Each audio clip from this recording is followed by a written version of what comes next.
Hello viewers, welcome to Parishit.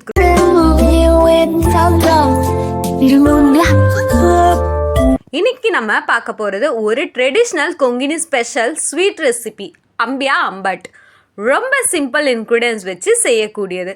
ஸ்வீட்டாகவும் இருக்கும், rich டேஸ்ட்டும் கொடுக்கும். ஒரு ஆத்தென்டிக் ரெசிபி. வாங்க ரெசிபிக்கு போகலாம்.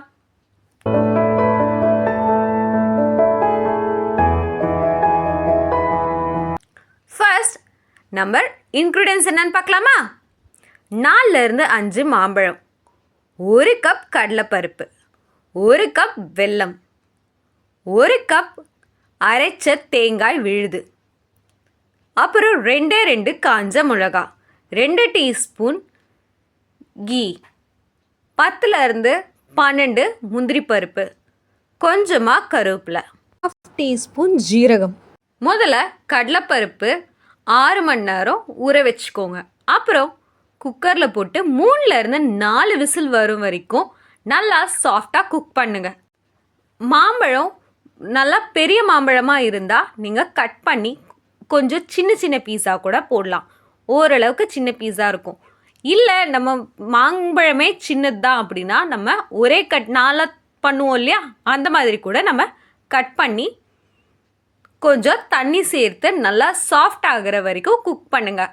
மேங்கோ நல்லா வெந்த பிறகு வெல்லம் சேர்த்து கம்ப்ளீட்டாக கரைய விடுங்க. ஆனால் அந்த மாம்பழத்தோட பீஸ் தெரியணும்.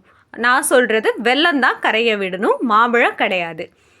இப்போது குக் பண்ணி வச்ச கடலைப்பருப்பை ஆட் பண்ணிவிட்டு நல்லா மிக்ஸ் பண்ணுங்கள்.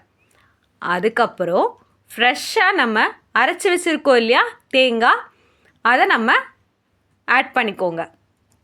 அதுக்கப்புறம் இப்போ ஒரு கடாயில் கீ ஹீட் பண்ணுங்க. அதில் முந்திரி பருப்பு, ரெட் சில்லி, கொஞ்சமாக கருவேப்பிலை, 1/2 டீஸ்பூன் ஜீரகம் சேர்த்து நல்லா ரோஸ்ட் பண்ணுங்க.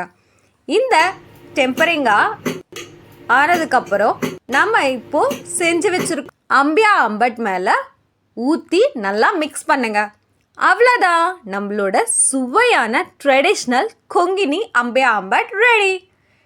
இந்த ரெசிபியை கண்டிப்பாக உங்கள் வீட்டில் ட்ரை பண்ணுங்கள். பிடிச்சிருந்தா லைக் பண்ணுங்கள், ஷேர் பண்ணுங்கள். இது வரைக்கும் நீங்கள் சப்ஸ்கிரைப் பண்ணாமல் இருந்தால் சப்ஸ்கிரைப் பண்ணிவிட்டு பக்கத்தில் இருக்கிற பெல் ஐக்கானை கிளிக் பண்ண மறந்துடாதீங்க. Bye bye, take care, see you in the next Saturday.